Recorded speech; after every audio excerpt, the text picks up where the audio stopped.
السلام ورحمة الله وبركاته. بسم الله الرحمن الرحيم. الحمد لله رب العالمين، والصلاة والسلام على سيدنا محمد وعلى آله وأصحابه أجمعين ومن تبعهم بإحسان يوم الدين أما بعد. So I think we are on the 10th session, inshallah, of reflecting on Surah Yusuf alayhi salam and taking some of the lessons from it. So last time we left off, we were talking about the vision of the king and how the winemaker who Yusuf alayhi salam had asked him to mention him to his master, which is the king, and how he forgot, and how the king's vision kind of triggered his memory, and how he went back to Yusuf alayhi salam, and with the request to explain what the vision is. And we commented on how the winemaker didn't even provide an excuse of why I forgot or whatever the case is, but rather it was kind of very forward, explain this to us. And so we are at the point right now today, inshallah, where we're picking up from last time, is the explanation of Yusuf alayhi salam to the vision of the king, right? The king's vision, his interpretation of that dream. And so this is verse number 47, where Yusuf alayhi salam says, قَالَ تَزْرَعُونَ سَبْعَ سِنِينَ دَأَبًا فَمَا حَصَدتُّمْ فَذَرُوهُ فِي سُنبُلِهِ إِلَّا قَلِيلًا مِمَّا تَأْكُلُونَ. So the meaning of the interpretation of this verse is that Yusuf alayhi salam is telling them, تَزْرَعُونَ سَبْعَ سِنِينَ دَأَبًا, which means that you would plant 7 years consecutively, right? So for the next coming 7 years, you're gonna plant consecutively, and then whatever you harvest, leave it in its spikes, except whatever you're gonna eat from, or the little that you're gonna eat from. So essentially what he's telling them is to plant and store, right? To plant whatever you crop you planted, and then you store whatever is remaining and only eat a little bit of what you are eating. And so Yusuf alayhi salam, if you notice, he didn't just interpret the vision of the king, right? You remember the vision of the king? He said, I've seen 7 fat cows being eaten by 7 cows that are very frail, and then there is 7 sprouts that are green, and then 7 that are that are dead. So he didn't tell them you're gonna have 7 years of drought, and then 7 years of cropping, good cropping environment, and then 7 years of a drought. He didn't say that. He actually told them. So he went above and beyond that, and he explained to them what they should do. So he advised them what they should do because of that vision of the king. And so if you look at it, really, I want you to look at the state of Yusuf alayhi salam. Obviously, he went above and beyond what he's asked to do. Essentially, he was asked to only to interpret the vision, but due to the height and, mashallah, Yusuf alayhi salam being a prophet and his good manner, he actually explained to them what they should do because of his sincerity to Allah subhanahu wa ta'ala. And so, Yusuf alayhi salam did not refuse to interpret the vision, right? For example, he could have said, I'm not going to interpret until you let me out, right? He could have done that. Any of us probably would have done that. They would have used the opportunity, that this person needs me now. I've been wrongfully accused over here. This is an opportunity for me to leverage on it and ask and demand that I not interpret it until I am released, right? But if you look, Yusuf alayhi salam did not make any demands at all, right? He didn't even, reprimand the person that forgot to mention to the king that, hey, there's this innocent person in jail, or this righteous person in jail. No, he didn't do any of that. He ignored completely that, and he just simply, without any sort of demand, he mentioned, or he explained the vision to that person and gave him details of what to do. So the question is, why did he do that, right? Why did Yusuf alayhi salam did not say, I can interpret it, but I'm here wrongfully accused, release me first, or ask your king to release me first, then I'll interpret it.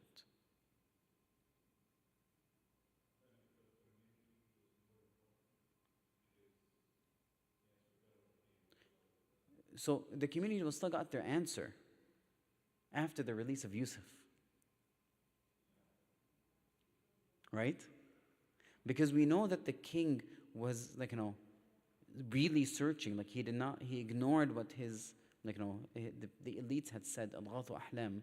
They said they're just dreams. He ignored that, and he felt that there's something important, and he kept asking, can somebody interpret, can somebody interpret, and so the entire nation knew that the Prophet that the king was looking for that interpretation, and he really wants to know it. And so Yusuf alayhi salam could have leveraged on that. So the interpretation would have happened anyway. It just meant that Yusuf would have been released, and you still had 7 years of cropping left. So really, if you look at it, there's going to be no harm for the community, right? So why didn't Yusuf alayhi salam leverage on this? And by the way, it's kind of interesting. Prophet ﷺ had mentioned this in hadith, right? Actually, it was later. Never mind. It was the event later on. I'm going to mention it further later on.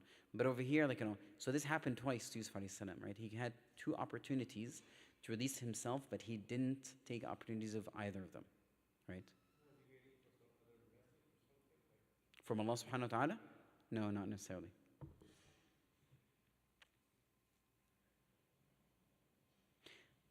Remember the first time, right, we talked about this, when he asked the winemaker to relay the message, right? We looked at the interpretation, فَأَنْسَاهُ اللَّهُ ذِكْرَ رَبِّهِ فَلَبِثَ فِي السِّجْنِ بِضْعَ سِنِينَ, right? There's a couple of interpretations we talked about. One of them, right, was that Allah subhanahu wa ta'ala made that person forget. Why? Because Yusuf alayhi salam, right, it is his status not to ask individuals to do something, but to directly ask Allah subhanahu wa ta'ala, right? Even though it's not wrong, we're talking about levels over here, right? And so similarly, this is a close situation of it. And so Yusuf alayhi, this is what you can frame this as, is this is the portrayal of of the uncompromising trust of Yusuf in Allah subhanahu wa ta'ala, that only Allah subhanahu wa ta'ala has control over Yusuf alayhi salam's destiny. And so Yusuf alayhi salam had taken the means once, right? He had taken the means once, and that sufficed in his eyes. So doing so again is really a bit of unbecoming, in the status of Yusuf alayhi salam. And when Allah decrees it, that it's the time for Yusuf to be released, he'll be released. And so essentially he depended completely on Allah subhanahu wa ta'ala. Yusuf alayhi salam was completely dependent on Allah subhanahu wa ta'ala, let him to take care of his affairs completely, and he just dealt with the situation that's at hand right now. And so he advised the winemaker, he told him what to do. He said that, for the first 7 years, you're going to grow crops as usual, but you should only eat little of it, and store as much as you can. And so over here, Yusuf alayhi salam, he pointed out how they could manage the resources to plan for the future. Because now they know that there's 7 years of drought that's going to happen, right? After 7 years of cropping and rain. So he's teaching them how to efficiently plan for the future, how to manage your resources for something that's going to happen in the future. Now, although visions are usually for assurance, but sometimes they can also be a call for an action, right? Like in this case, in this part of the story, it's not just information that you're going to have 7 years of rain and cropping, and then 7 years of drought. This vision really is a call of an action. You have to take some sort of action and prepare for it. Not all visions are like that, but some visions are like that. Wallahu alam. So what can we learn from this? From this verse? Huh? Trust in Allah. That's true, right? So when you talk about trust in Allah subhanahu wa ta'ala, that is part of Tawheed. Is that right? It's part of Tawheed. And so complete Tawheed entails complete reliance on Allah subhanahu wa ta'ala alone. Right? Even when you take the means. So Yusuf alayhi salam over here, he did take means. It's not that he didn't. He took the means, but he entrusted that Allah subhanahu wa ta'ala would release him and no one else. So it's Allah subhanahu wa ta'ala that make these means, that provides first of all these means, and then make these means whether they are efficient or they would bear fruits or not. Right? So our job is to take the means and depend on Allah subhanahu wa ta'ala that He provide us with these means and that He allow these means to succeed. right? So that is essentially complete reliance on Allah subhanahu wa ta'ala. And if you look at Yusuf alayhi salam, subhanAllah, his action is like a complete manifestation of that tawheed, right? I only depend on Allah subhanahu wa ta'ala. And so over here, he did not demand that I be released. He depended that Allah subhanahu wa ta'ala would in due time release him. Wallah. So what else can we learn?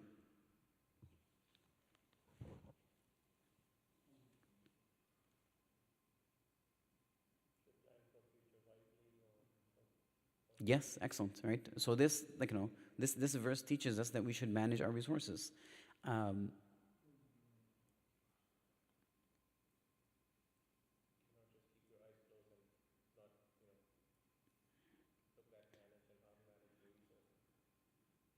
so that is true. So one thing, okay, so I was trying to rephrase something. So when you manage your resources, right, when you manage it properly, little can be enough. When you manage your resources, little can be enough. Now, without managing it, no matter how abundant your resources are, they will go to waste. Right? No matter how much time you have, it will go to waste. So, now when we talk about resources, we have to understand, I'm trying to use this more generally. Resources should not be limited to materialistic things, right? We should expand it to things that are a bit more. So any blessing from Allah subhanahu wa ta'ala is a form of resource, right? So for example, our time, that's a resource, right? Now, we can have so much time, but if we don't manage it, then it's a waste, right? But if we manage it, no matter how little time we have, it becomes very sufficient, right? Same thing as money, right? We manage that money, our health, our whatever it is, any bounty from Allah subhanahu wa ta'ala, any form of bounty is a type of resource that it requires management. If managed properly, it would reap fruits. But of course, we have to remember our intention should always be the akhirah when we're doing any of this stuff, right? Fasting? How?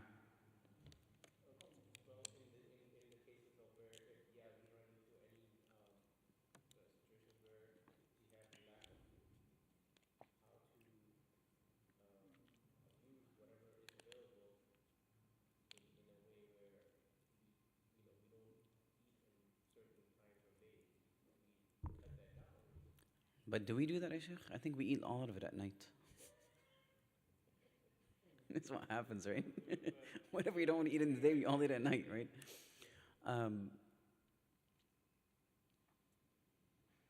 I think this could be true if we view it as that we don't need as much food as we think we need.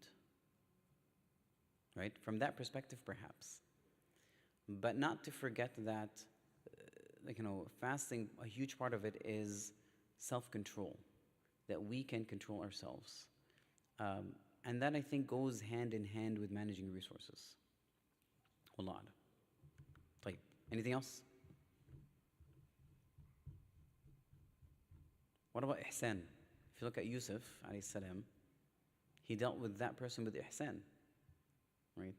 And so we should always seek ihsan in our actions. When he came back to him, even though he did not do what Yusuf asked him to do, he still asked for another favor. Yusuf did not say no, not until you do this. No, he actually didn't just answer the question of the vision, what it means, but he went above and beyond to give him the solution of what to act upon and do based on this vision, right? And so that is a level of ihsan.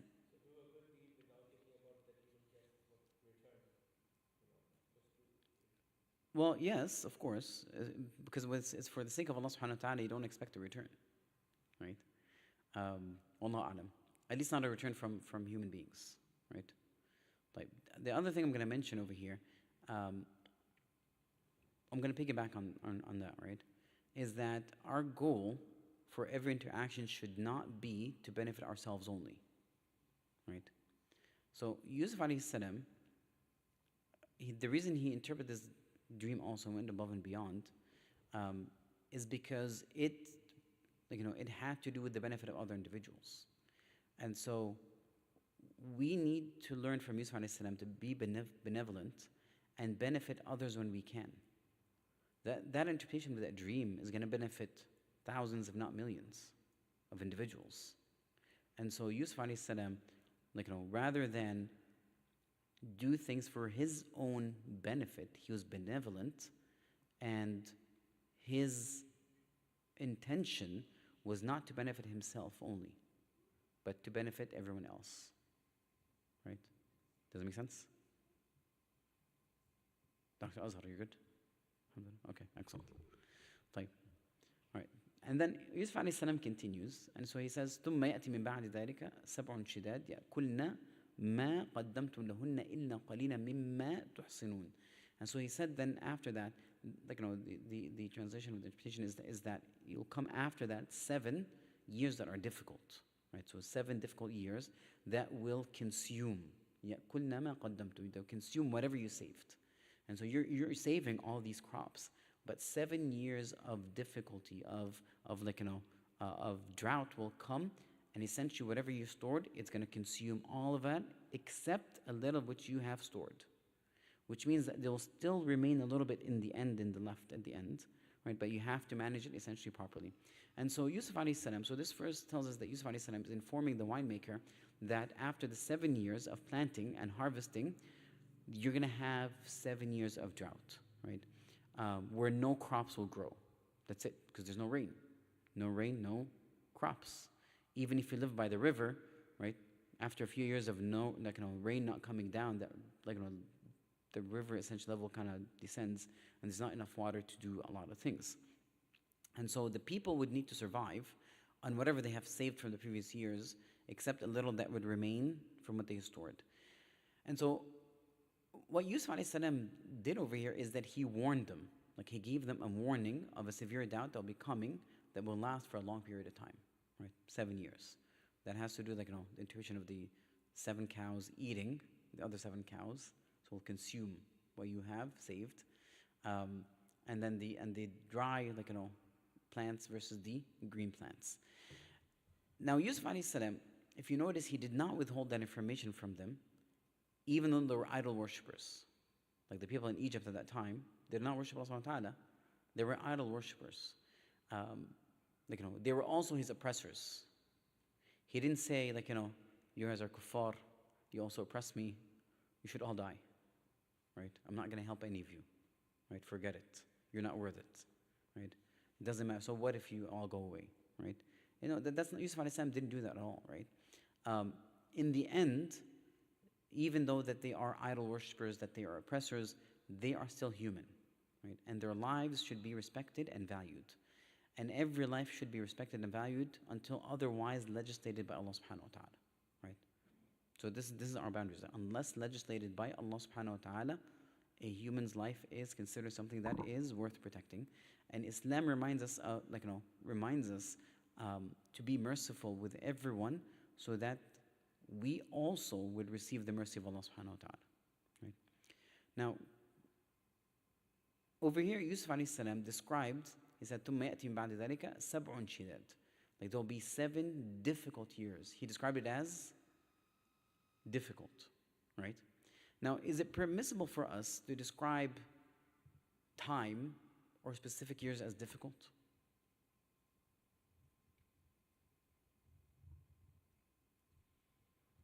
These are so hard, such hard times that we live through, right?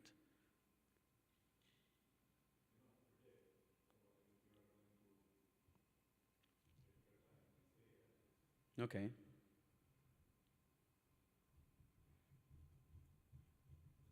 What if you're complaining? What if you're just complaining?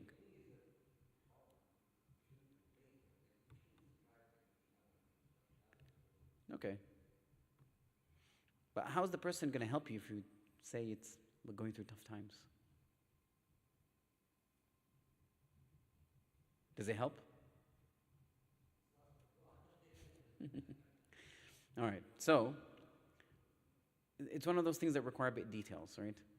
So yes, if it is meant to describe the experience, right, of an individual, how was the test? It was difficult, right?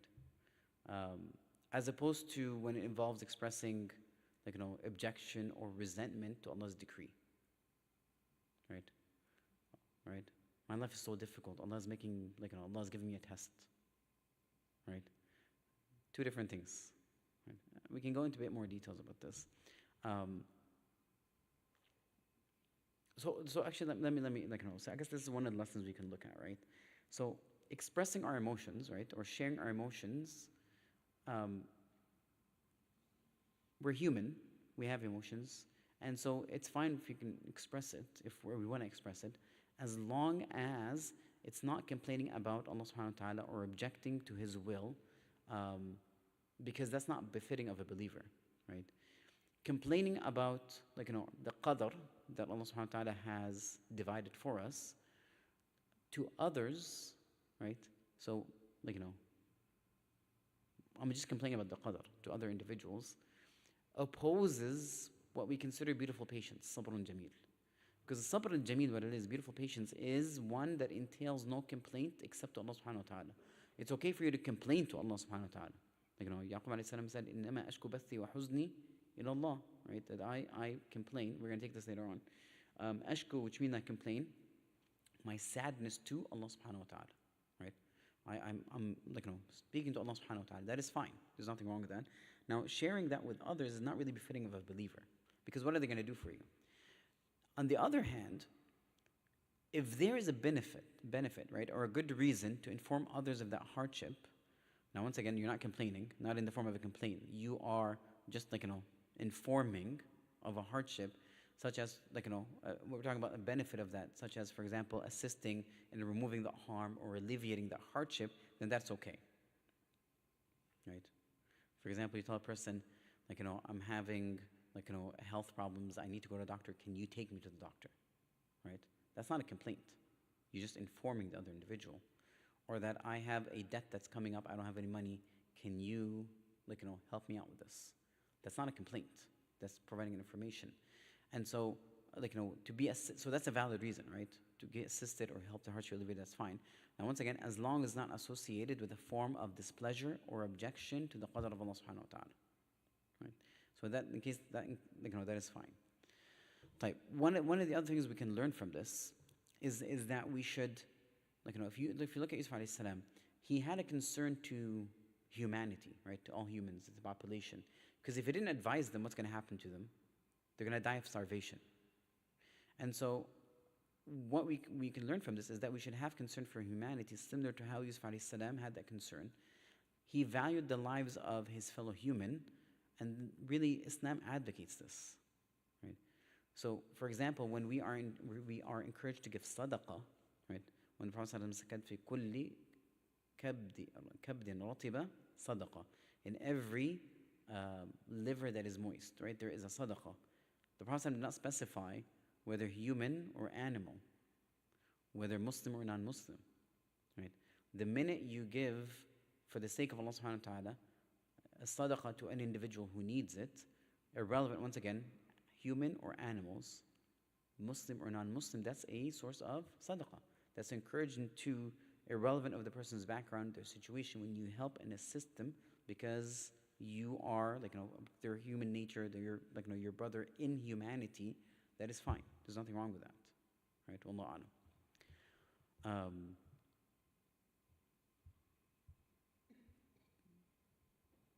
I think that's all we can learn from. Oh, well, I think also we can add to that, I guess, being merciful towards others, even if they are idol worshippers or they are oppressors, right?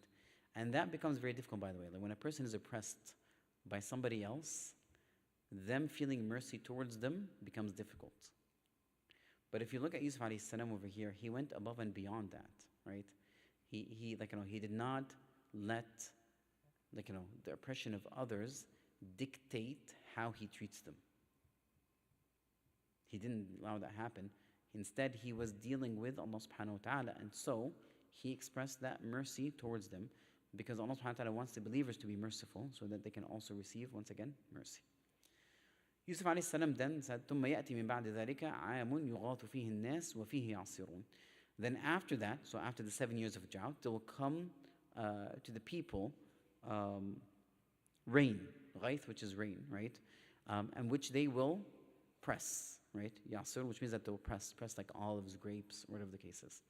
Now, what's interesting is if you look at the vision of the king, all he said was 7 and 7, right? He saw 7 cows, 7 plants, 7 plants. Is there anything of that year that follows? No, there isn't, right? There isn't. And so over here, what Yusuf alayhi salam had informed him was not part of the vision of the king, right? This is knowledge from the unseen that Allah subhanahu wa ta'ala had given Yusuf alayhi salam, which is an evidence, of course, of his prophethood and his honesty. And so Yusuf alayhi salam over here, he told him about the 14 years, like the 7 years of planting and 7 years of drought.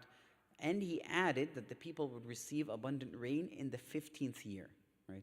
So it's 15 years in total now. So he went from 14 to 15 years, and that they would they experience abundant harvest. Now, once again, this was not part of the dream, nor was it an inference that he could have deduced from that vision, right?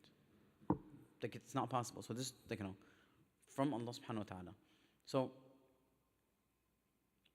because if you look at the dream, right, it could have been interpreted that there would be that there could have meant that it would be no rainfall for 7 years, and then things would gradually improve in the future. That's one interpretation, right? But that's not what Yusuf alayhi salam said, right? So Yusuf alayhi salam, perhaps over here, when Allah subhanahu wa ta'ala had informed this, he was very generous with those individuals. And even though, by the way, they were aggressive with him, he did not hold back, right, that information. He disclosed that information, right? That insight from Allah subhanahu wa ta'ala, he still shared it with them. And now this also tells us that, if you look at this, 7 good years, difficult, and then abundant rain coming out. This tells us that there will always be good times and hard times. Allah subhanahu wa ta'ala built this world not consistent. There will always be good times and bad times. Now, the underlying baseline for both situations or states is that they are both a form of tests. So neither states indicate whether Allah is pleased or displeased with you. So if you're righteous, you'll still be tested with good times and hard times. If you are even a disbeliever, you'll be tested with good times and bad times. That's the nature of how Allah subhanahu wa ta'ala created this world. So we have to understand when we're looking at this as Muslims, because of the verses of the Quran and the hadith of the Prophet ﷺ, that Allah subhanahu wa ta'ala's mercy and compassion is always, it will always, precede, right? Will be more than the hard times. His mercy is more abundant. So that is why Allah subhanahu wa ta'ala ordained that his ease, or that the ease will supersede the hardship. Right? We see that in the Quran. إِنَّ مَعَ الْعُسْرِ يُسْرًا إِنَّ مَعَ الْعُسْرِ يُسْرًا. And so with every hardship there will come ease afterwards. Like over here, like the situation of how Yusuf alayhi salam interpreted this, right? There'll be good times, very difficult times, but then easy times, right?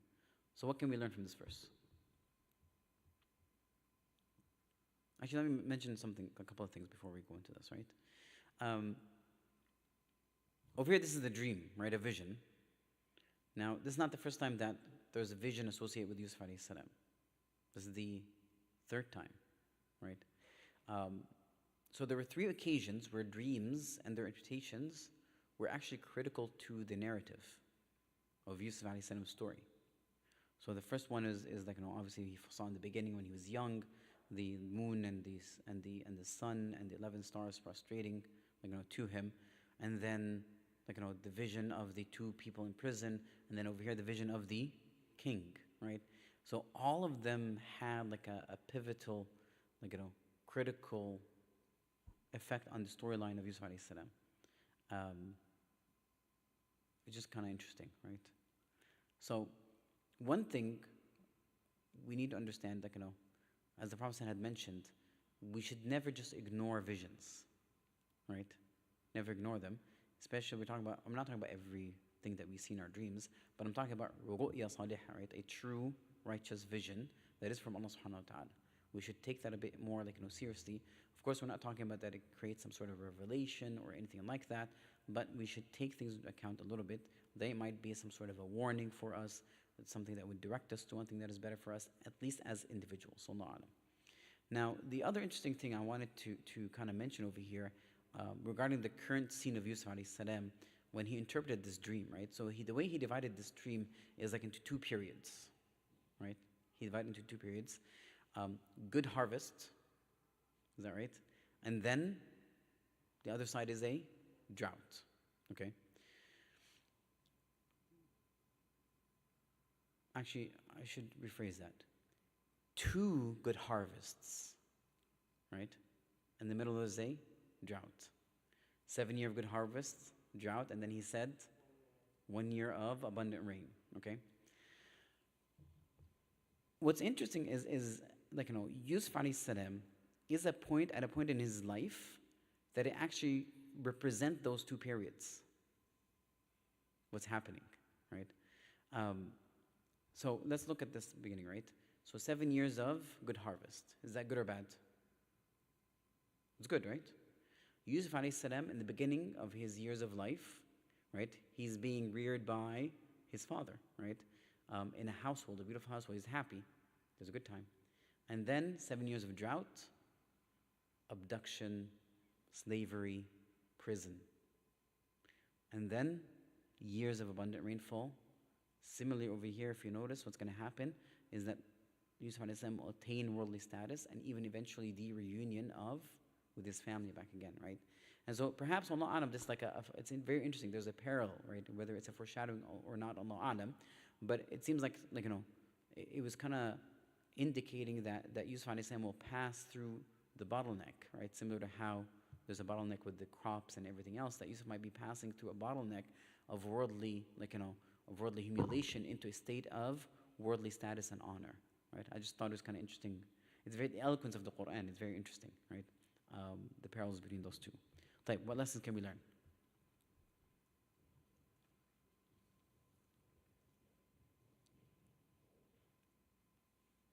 What time did we start, Sheikh? Do you remember?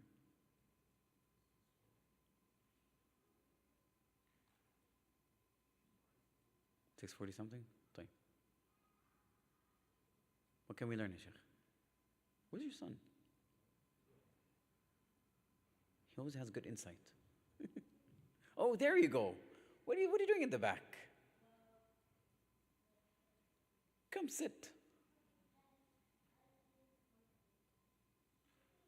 Come. I know it feels nice at the back, but you gotta help me with your insight over here.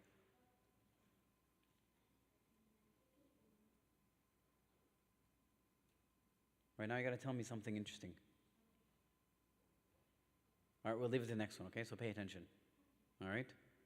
All right, what can we learn? Good times, bad times, right?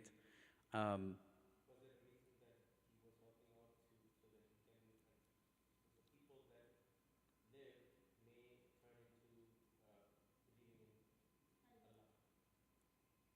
Allah? Allah Alam. But I can piggyback on that one. Good times and bad times, right? That's one thing we can learn.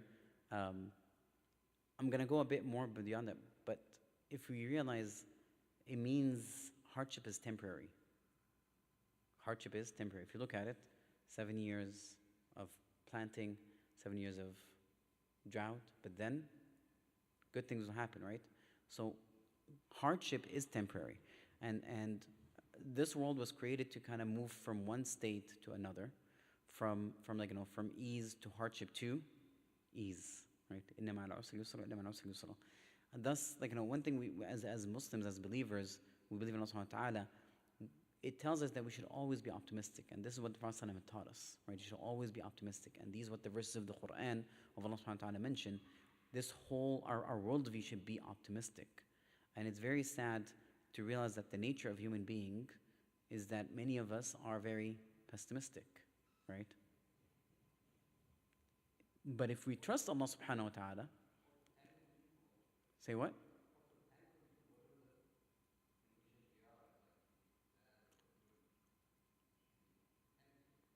We should what?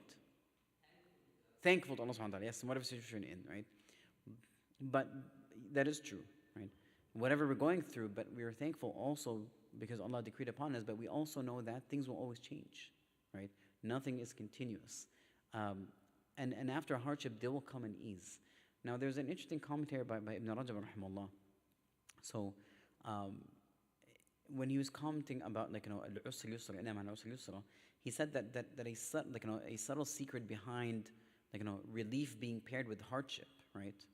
And ease being inseparable from difficulty, right? They come hand in hand, is that as human beings, right, distress intensifies and peaking, right? And it peaks. Once it intensifies and peaks, it really causes, the servant of Allah subhanahu wa ta'ala to lose hope in anybody from alleviating that except Allah subhanahu wa ta'ala. Right? When you get to a situation sometimes when it gets so immense that you realize that no human being can help you, then your heart will be completely attached to who? To Allah subhanahu wa ta'ala, right? And so then your level of dua becomes what? Purely sincere. You completely rely on Allah subhanahu wa ta'ala, right? Which really is the greatest mean of pursuing our needs, because Allah subhanahu wa ta'ala suffices those who rely on Him, right? وَمَن يَتَوَكَّلْ عَلَى اللَّهِ فَهُوَ حَسْبُهُ, which means who really truly depends on Allah, then Allah is sufficient for him. It's only sometimes in that state that we become completely reliant on Allah subhanahu wa ta'ala, right? And so sometimes that's some of the benefit of pairing them together, and realizing that ease, when we get to that very difficult hardship, that only Allah subhanahu wa ta'ala can alleviate it, and only He is the one that provides the means. Wallahu a'lam. Yin yang. I think that refers more to kind of balance, right? I think it's something else. Alhamdulillah. I think that refers more to balance, as Orientalists, think of it, right? Wallahu a'lam. طيب. Let your father explain that at home, inshallah. Right. طيب. One thing we can learn from this is the action of Yusuf alayhi salam when he went above and beyond and gave them something that Allah informed him about, right? And that of the abundant rain. This was from the generosity of Yusuf alayhi salam. And so we should try to learn from that, and we should try our best to be generous, because Allah subhanahu wa ta'ala loves that, right? Allah subhanahu wa ta'ala is generous and He loves that. And that generosity should be extended even to those who might have wronged us, or those that might not be deserving of that generosity. Because in the end, whenever we are generous to others, Allah subhanahu wa ta'ala will be generous for us, especially if we're generous for the sake of Allah subhanahu wa ta'ala, right? Like, then, once the interpretation was done and it was delivered to the king, right? Allah subhanahu wa ta'ala said in the following verse that the king said, وَقَالَ الْمَلِكُ ائْتُونِي بِهِ وَقَالَ الْمَلِكُ ائْتُونِي بِهِ, which means that the king said, bring him to me, right? Bring who? Bring Yusuf to me. And so, obviously he sent a messenger. The king is not going to go get Yusuf, so he sent a messenger. And so Allah subhanahu wa ta'ala said, فَلَمَّا جَاءَهُ الرَّسُولُ قَالَ ارْجِعْ إِلَىٰ رَبِّكَ فَاسْأَلْهُ مَا بَالُ النِّسْوَةِ الَّتِي قَطَّعْنَ أَيْدِيَهُنَّ إِنَّ رَبِّي بِكَيْدِهِنَّ عَلِيمٌ. So he told that messenger, when that messenger came to Yusuf alayhi salam, informed him that the king is calling you, he wants your presence. Yusuf alayhi salam told him, go back, right, return to your master and ask him about the women who cut their hands. Indeed, my Lord is aware of their plan, right, aware of their plan. And so, one thing I want to mention is the king was wise enough to realize the contribution of Yusuf alayhi salam, and so he wanted to see that, who's this person that interpreted my dreams, and so he sent the messenger. Now, when that messenger came to Yusuf, did Yusuf say, yes, I'm going to come with you? No, right? He didn't say that. So, let's look at the first situation. They needed Yusuf. He did not leverage on it, and say, let me out first, right? Now, this one, the king is actually freeing him, right? He said, come, get out of jail, right? Did Yusuf take it? No, what did he say? He's asking, he told the messenger, go and ask the king to look into the case of the women that cut their hand, right? Now, here's a question, by the way. If this was any of us, would we have taken the opportunity to be freed from jail? We'd have definitely leveraged on the first time, let alone the second time. I don't need to do anything. This is like an invite. Like I'm not like, I don't have to I don't want to say blackmail, but I don't have to leverage and bargain. I'm actually being freed, right? We would definitely take that opportunity. But Yusuf alayhi salam did not. Why is that?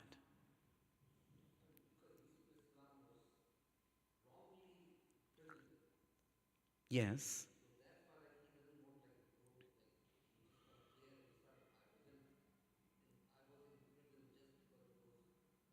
Yes, that's correct, right?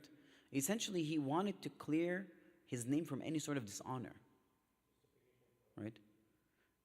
Like his honor has been tainted wrongfully, and he wanted to clear that. Like, one of the things is interesting is that one of the main objectives of Sharia, right, is the protection of a person's honor, right? One of the objectives of Sharia is protecting and guarding a person's honor and promoting that. And so when the Prophet, even when the Prophet sallallahu alaihi wasallam, our Prophet Muhammad sallallahu alaihi wasallam, I'll just give you an example of that. When he was in i'tikaf, and it was at night, and one of his wives was visiting him, and he was walking with her to to drop her off to her house. The house of Prophet sallallahu were attached to the masjid, and so he was walking her to kind of to that place. It was dark. Two of the Muslim men were passing by, and they saw the Prophet ﷺ. When they saw him, they speeded in walk. It was dark at night, and so the Prophet ﷺ, what did? He stopped him, right? He was walking his wife Safiya at that time. He stopped him, right? And he said, this is my wife Safiya. Imagine this, right? We're talking about who the Prophet ﷺ, he said, this is my wife Safiya.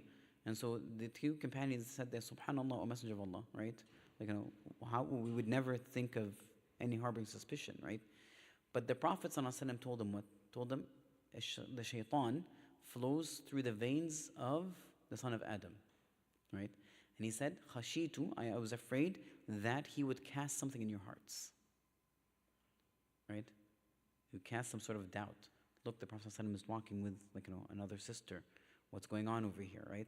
And so the Prophet ﷺ over here, he cleared his name, right? And the scholar mentioned some of these hadith and some of the like Yusuf alayhi salam, what he had done. They mentioned that clearing our reputation whenever is possible is something that is mandatory in Islam. We need to clear our reputation because even if it becomes difficult for you to do that, nobody enjoys trying to clear their name, right? But it's important to be done. It is because what it will do is there's a greater benefit of that is that it will preserve trust in society. Like whenever there's doubt and you dispel it, they're like, no, that's not true. So it actually, one, it brings trust in society, but also prevents from normalization of vice between its members. Because if we allow these thoughts and statements to be spread within the community without stopping them and clearing people's name, then it becomes a problem, right? Now, I want to add to that something even more important, right? I shouldn't say more important, but something that we should bear in mind that is really important, is that we live over here in the West, right? Whether we like it or not, every person around us that's non-Muslim looks at us as the symbol of Islam. Is that right? So if our reputation is not protected, by extension, like if our reputation is bad, by extension they view it as Islam is bad. But if our reputation is good, by extension then Islam is good, right?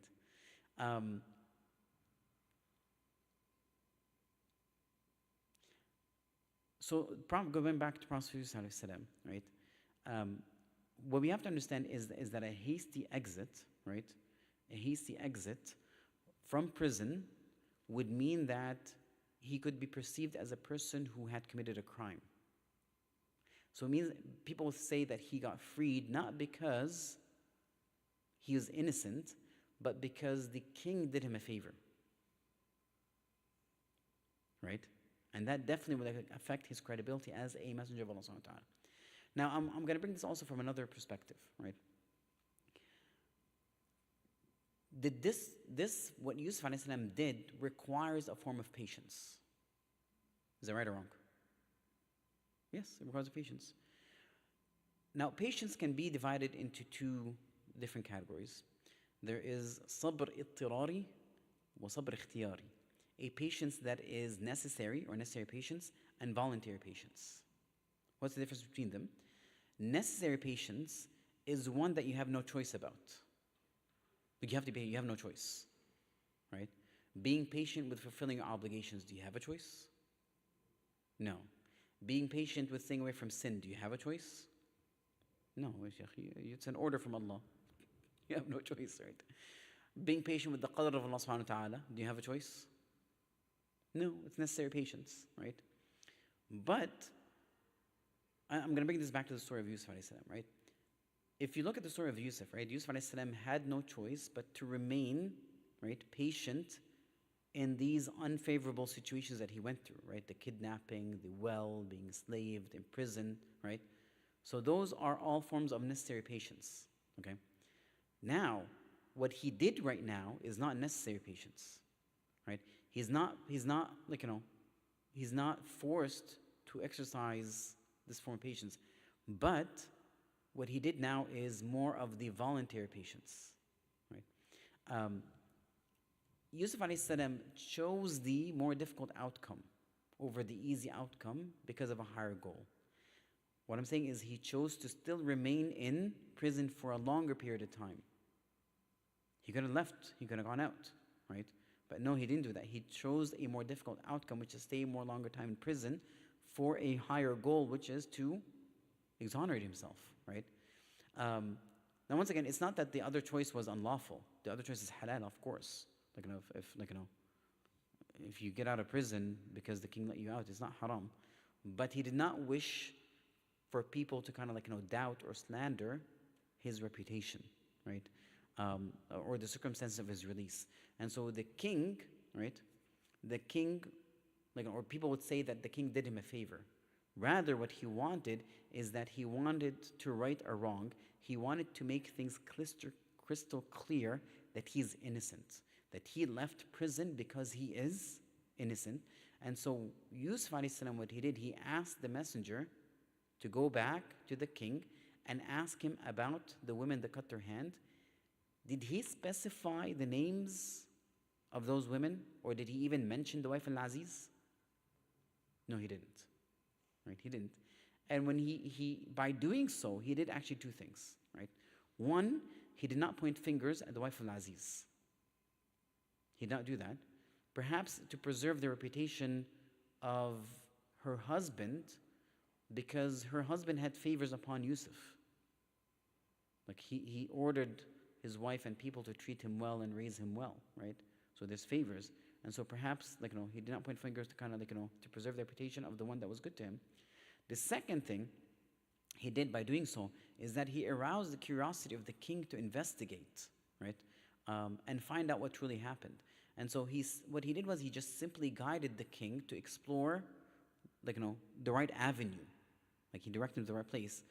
And he trusted Allah subhanahu wa ta'ala that the truth would come out. Right? That's what he did, alayhi salam. So what can we learn from this? Yes, Shaykh. I think it should be the opposite. We should never give up on Allah's mercy.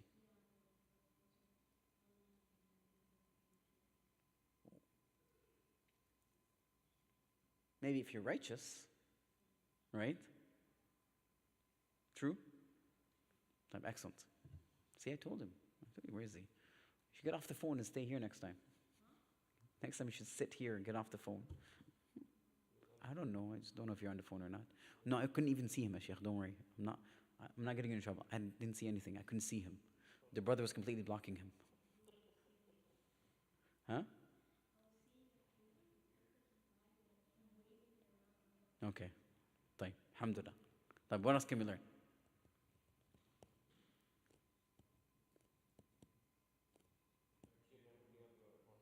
Good, excellent, right?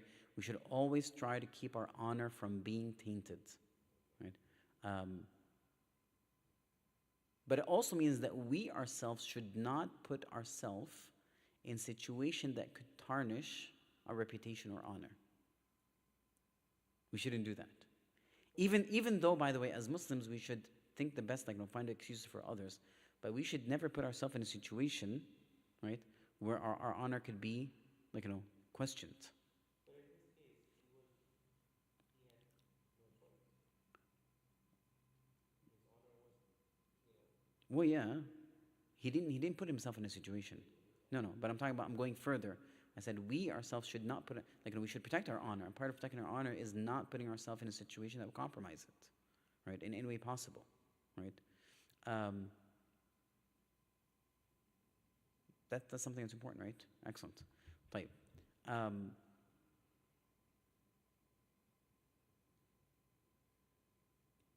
Is there anything else we can learn from this?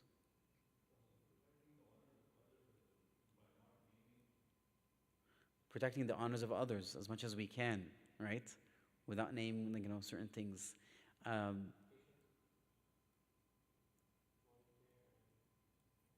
patience, yes, patience, voluntary patience, right? To sometimes, bear the temporary hardship for greater goals, right? For higher goals. Excellent. I think it's forced patience. طيب. So mentioning that for a second, right? It's kind of interesting that we live in a culture that's called cancel culture. Do you guys know what cancel culture is? Cancel culture? Explain. She knows. Explain.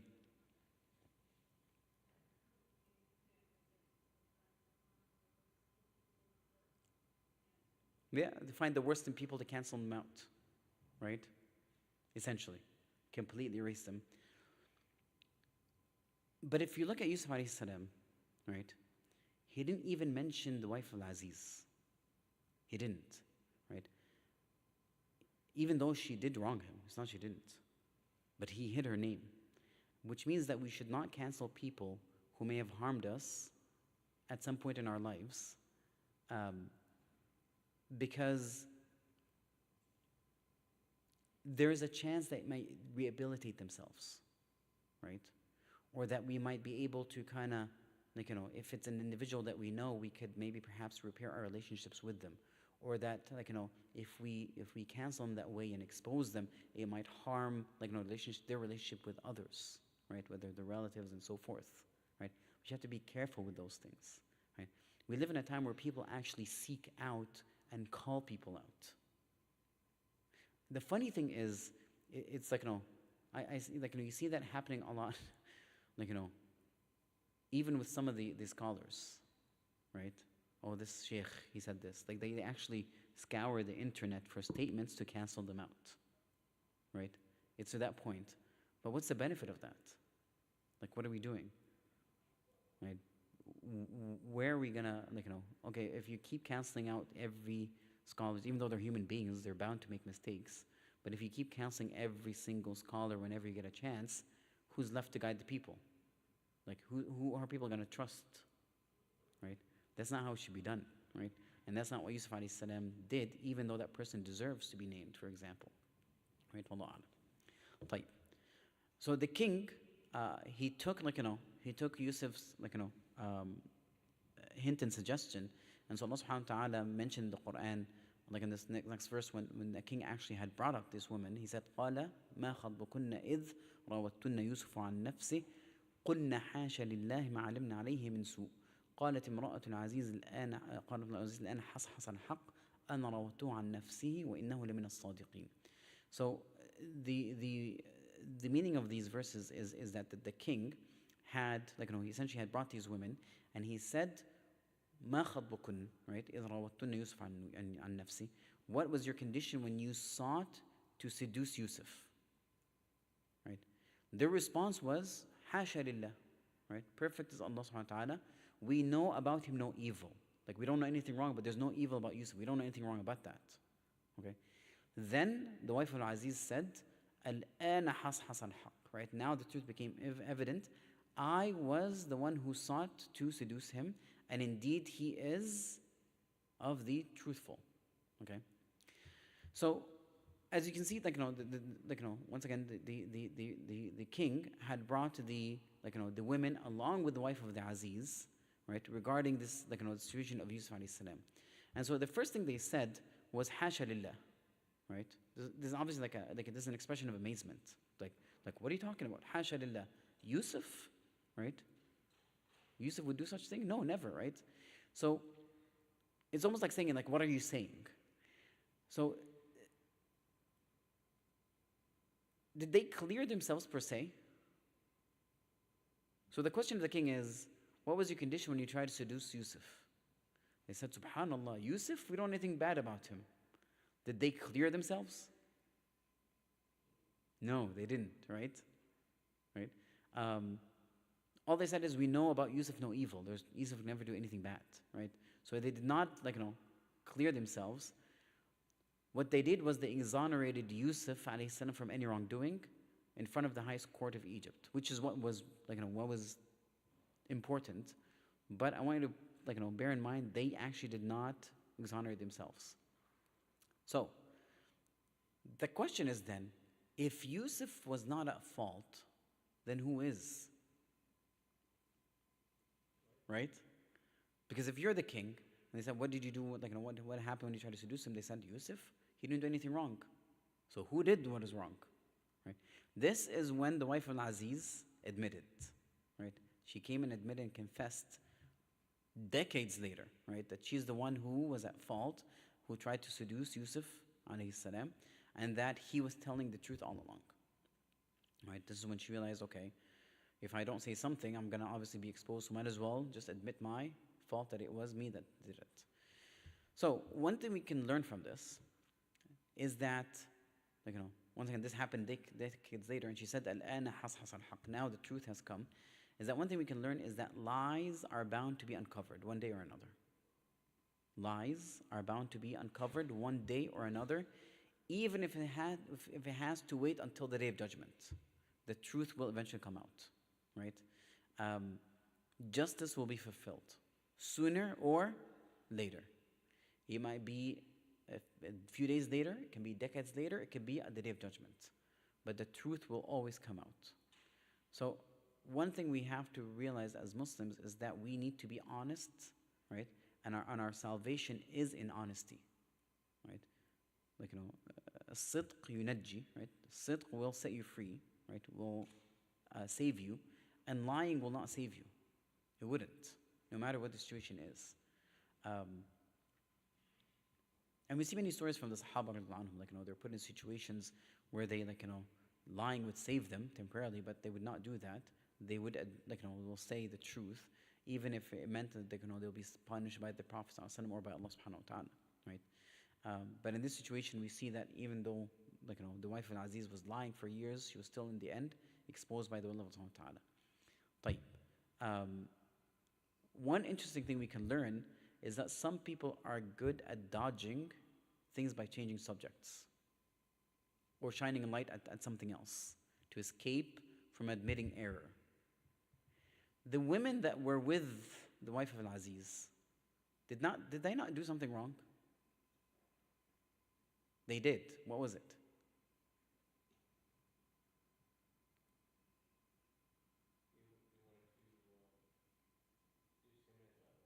No, they were encouraging Yusuf to obey the wife of Al-Aziz. Right? The least of it. Right? They did not try to, tell the wife of Al-Aziz, no, what you're doing is wrong, let him go. Right? No, they went along with that's the least that they. But if you notice, once again, they did not admit it. They just dodged it by saying, Yusuf? We'd never know anything bad about him, right? They what?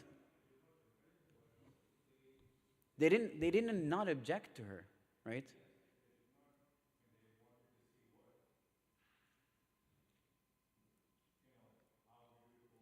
No, they did not even, no, no. They did not want to see how beautiful Yusuf was. This was a trap that she set for them. Because remember, they were talking about her, right? Like, قَدْ شَغَفَهَا حُبًّا. Like, love, like her love had, like her love of Yusuf had infiltrated her heart, or like in her heart. Like, it made her like, go insane, go crazy. And so when she heard that talk, right, she prepared this setting, and then she called them, she gave them knives, and then she told Yusuf, walk out. They were not expecting to see him, right? She planned this to show them, right, what I went through.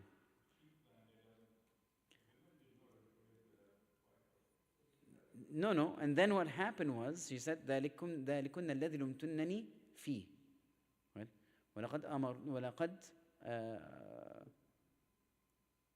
ولقد روضته عن نفسه فاستعصم وإن لم يفعل ما آمره ليسجنن وليكونن من الصاغرين. قال رب السجن أحب إلي مما يدعونني إليه. So Yusuf alayhi salam said, "Oh my Lord, prison is better for me than what they are calling me to do." This is where we deduce that they were actually encouraging him to obey the wife of the Prophet. Because Yusuf, when he made the dua, he didn't say, "Oh Allah, right, save me from what she is asking me to do." He said, "They," plural. They are calling me and asking me to do. Right? It's part of understanding the language of the Quran itself. So they did commit something wrong. It's not they didn't. Right? Wallahu a'lam. But anyway, it still holds true. Like, some people are very good at dodging it. These women were good at dodging it, right? They didn't say, no, that's not what happened. We were there, right? And like, the wife of the Aziz decided to do something, and we just like, did nothing about it. They didn't say that, right? They said Yusuf. So they pretty much just dodged completely, right? They did not admit anything, whatever the case is. طيب. Then the wife of Aziz, she said, ذَلِكَ لِيَعْلَمْ أَنِّي لَمْ أَخُنْهُ. I shouldn't say the wife of Aziz. So the verse said, ذَلِكَ لِيَعْلَمْ أَنِّي لَمْ أَخُنْهُ بِالْغَيْبِ وَأَنَّ اللَّهَ لَا يَهْدِي كَيْدَ الْخَائِنِينَ. Right? So the translation of it is that so that he will know. Okay, so that he will know I did not betray him in his absence, and Allah does not guide those who plan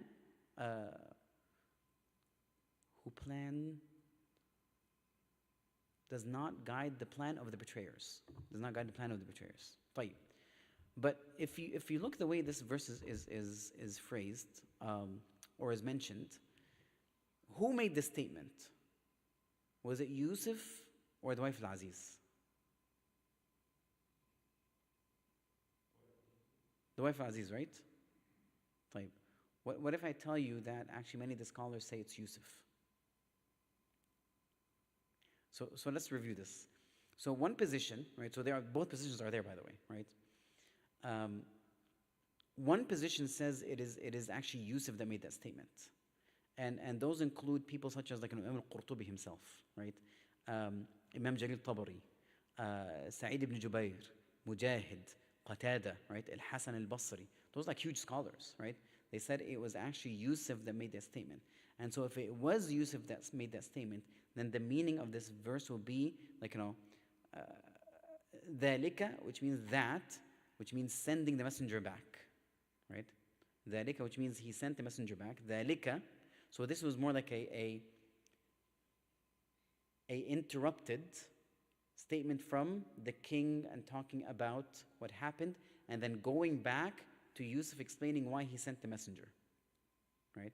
So we say ذَلِكَ, which means sending the messenger back, so that the Aziz may know that I did not betray him in his absence, because he was being accused of doing something with his wife, right?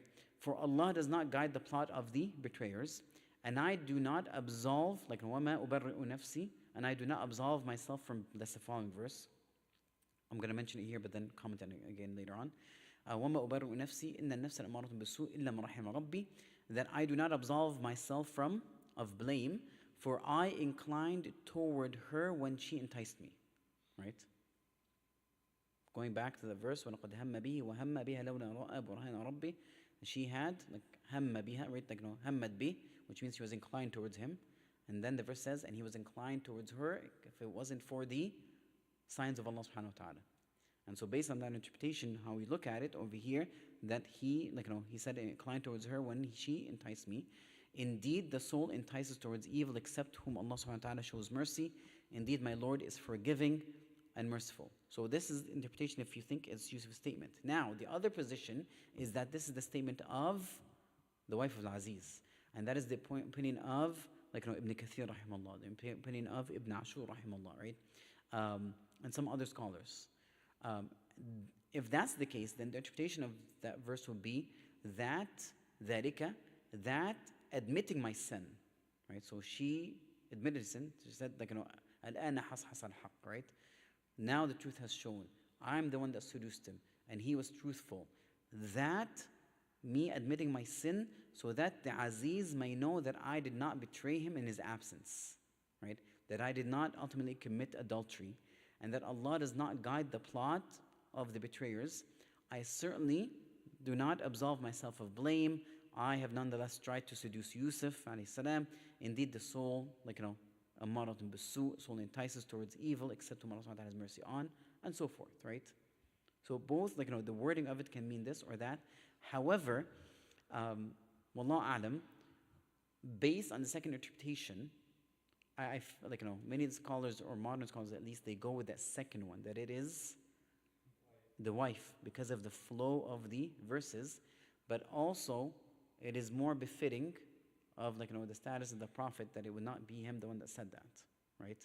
So many of the scholars nowadays, they go with that it's, like, the wife of Aziz that mentioned it, and it goes better with the wallahu alam, with the flow of the verse of the Quran.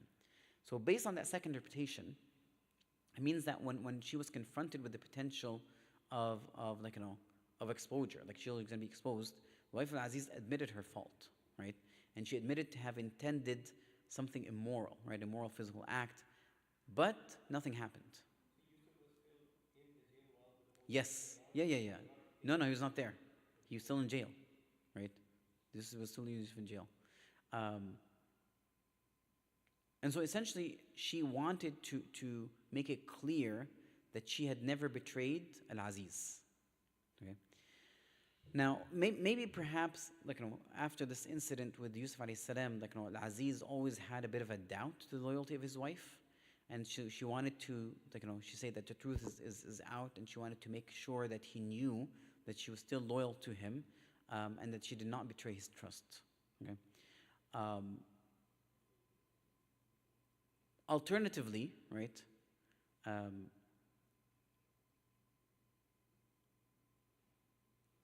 it could also mean that she's saying, I did not betray him. She's not referring to her husband. She's referring to Yusuf alayhi salam. Meaning that I did not betray, like, did not betray Yusuf, meaning I did not betray him by accusing him of anything, of anything while he was imprisoned. Right? Both interpretations are there. When she said that I did not betray him, either she's referring to her husband or Yusuf. If it's referring to her husband, meaning I did not betray him in terms like, adultery. If it's meant by Yusuf, which means that in his absence, I did not say that he did something wrong, right? She admitted the truth afterwards, right? Wallahu a'lam. طيب.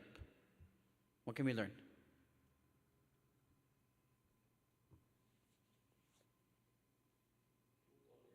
Truth will always come out, right? Something important about trust also, right? Once trust is broken, it can, like, it's very difficult to regain, right? It can be difficult to regain, but we should always give others the benefit of the doubt, right? We should always give others the benefit of the doubt. As we see here, the wife of Aziz was loyal to her husband after the incident with Yusuf alayhi salam, right? So even trust can be broken, but we should always give people the benefit of the doubt. Wallahu a'lam. طيب, last verse for today, inshallah. وَمَا أُبَرِّئُ نَفْسِي إِنَّ النَّفْسَ لَأَمَّارَةٌ بِالسُّوءِ إِلَّا مَا رَحِمَ نَفْسِي إِلَّا مَا رَحِمَ رَبِّي إِنَّ النَّفْسَ أَمَّارَةٌ بِالسُّوءِ. That verily the وَمَا أُبَرِّئُ نَفْسِي, which means I don't acquit myself, right? So I don't acquit myself. So based on this is the wife of Aziz saying this. She's saying, I don't acquit myself. إِنَّ النَّفْسَ لَأَمَّارَةٌ بِالسُّوءِ, verily the nafs, the soul, is persistent in enjoining evil, right? لَأَمَّارَةٌ بِالسُّوءِ إِلَّا مَنْ رَحِمَ رَبِّي, except whom Allah subhanahu wa ta'ala has mercy upon.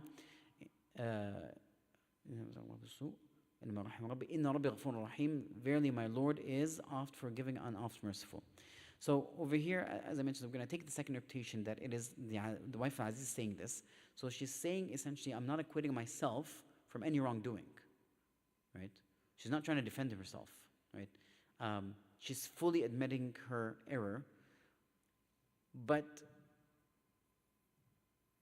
she might be trying to clear her conscience of the guilt she had been carrying for years, essentially, because she put somebody in prison.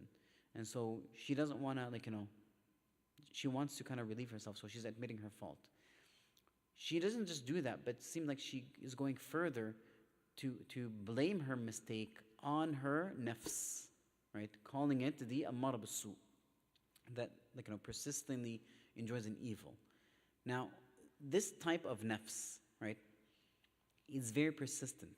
And nafs ammara bis-su, so there's three types of nafs, okay?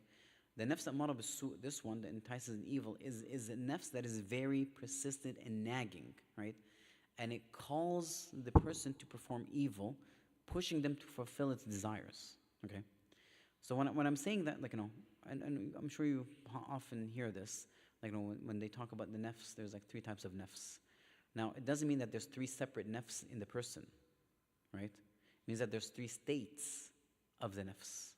The person only has one nafs, but it has three different states based perhaps on the level of their spirituality, right? Their level of iman, their level of submission. They're divided into three categories. The first one is an-nafs al-mutma'inna. That is the highest, right? That is the nafs that is assured, which is settled in its conviction, and hence it's undisturbed, right? In the sweetness that it finds during devotion. So that is the nafs al-mutma'inna, right? It settles, it's very content.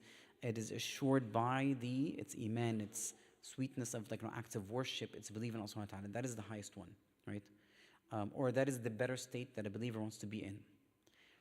Another state, nafs al-ammara bis-su, right? That's on the other end, right? That is more of the persistent enjoyment of evil.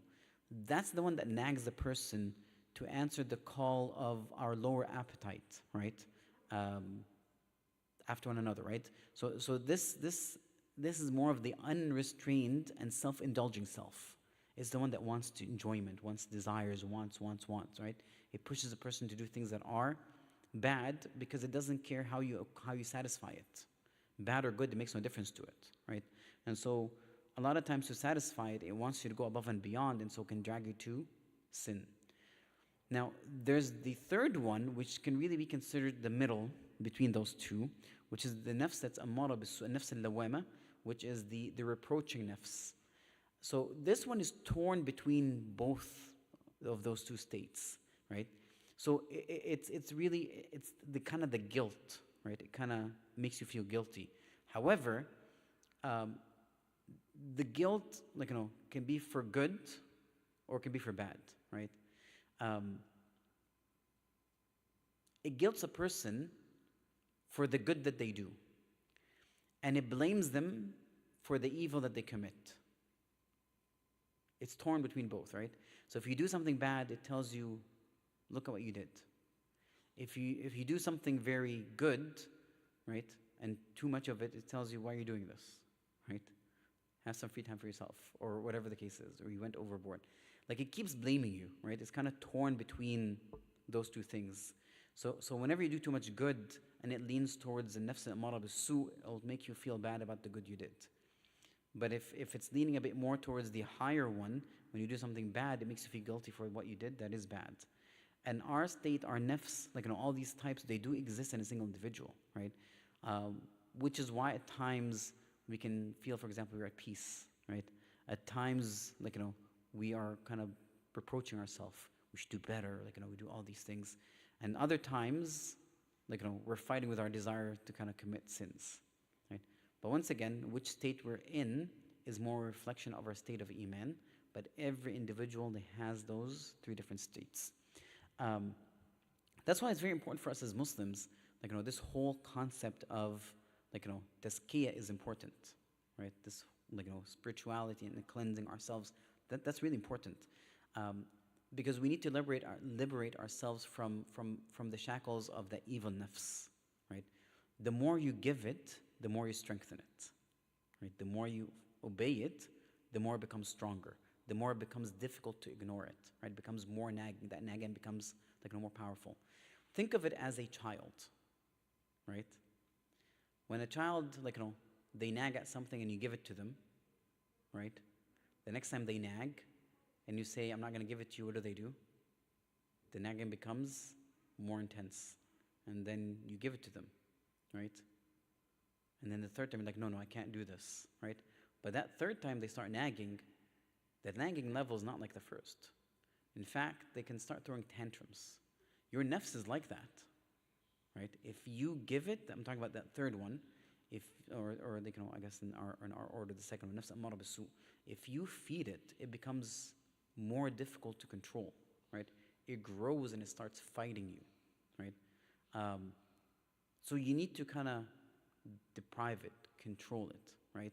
You need to find that more of lean towards the side of the nafs where you can find more tranquility and peace and servitude to Allah subhanahu wa ta'ala as opposed to fulfilling your desire. And the way to do that is through tazkiyah, right? Going back to the story, in the end, the wife of Al-Aziz, she admitted that only Allah subhanahu wa ta'ala, it's only with the mercy of Allah subhanahu wa ta'ala that one can overcome the self that is ammara bisu, right? That's why we should always resort to Allah subhanahu wa ta'ala, make dua that He enables us to control it, right? Allahumma na'udhu bika min shururi anfusina wa min sayyiati a'malina. Oh Allah subhanahu wa ta'ala, we seek refuge from the evil of ourselves, right? And the evil of our bad deeds. It's that self, right? لا تكلني إلى نفسي طرفة عين. Do not leave me for my own nafs, for a glimpse of glimpse of an eyesight, right? Those are some of the du'as that tells us we should never feel that we are in control. We ask Allah subhanahu wa ta'ala to help us to kind of overcome it. طيب, what can we learn?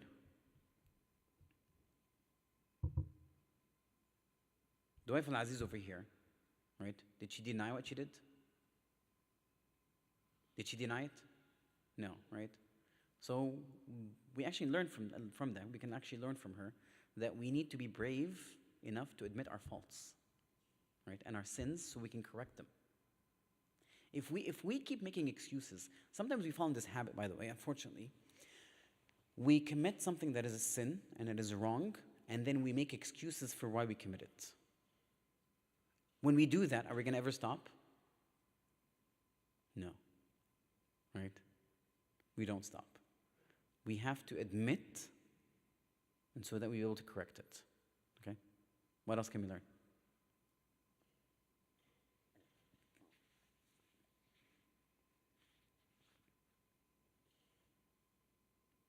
All right, no food unless you answer this. See, there we go. Answers come out. Sorry, go ahead, Sheikh. Tazkiyah, right? Tazkiyah is actually the only way that we can rise above our nafs al-ammara bis-su. I don't think, I'll be honest with you, at least that's my opinion. I don't think we give tazkiyah its due right, that we do it enough as we should. Right? Yes. I want to come back to like the point about fasting also helps us with controlling it. Yes, it does. It does, right? Yes. Right. But I don't think we do sufficient amounts of it that would help us become better Muslims, that would help us control our desires. Right? I think we should really start paying more attention to that. There's a reason why we forget and we're more indulging in worldly things. There's a reason why we sometimes find it difficult to focus on our prayers or drag our feet to prayers, that we forget to remember Allah subhanahu wa ta'ala as often as we could, right? It's because we're not at that level that we should be at. And this can only happen through tazkiyah, right? Wallahu a'lam. طيب, last thing. إِلَّا مَنْ رَحِمَ رَبِّي, right? Without Allah's mercy upon us, we will be stuck in our weak state of nafs amara bis-su, right? That will prevent us actually from avoiding sins. And like, we won't be able to perform prayers as much as we should, or as well as we should. We won't be repenting or seeking Allah subhanahu wa ta'ala. If it's not for the mercy of Allah subhanahu wa ta'ala, none of this would happen, right? جزاكم الله خير. سبحانك اللهم وبحمدك أشهد أن لا إله إلا أنت أستغفرك وأتوب إليك. Please help yourself to some dinner, inshallah.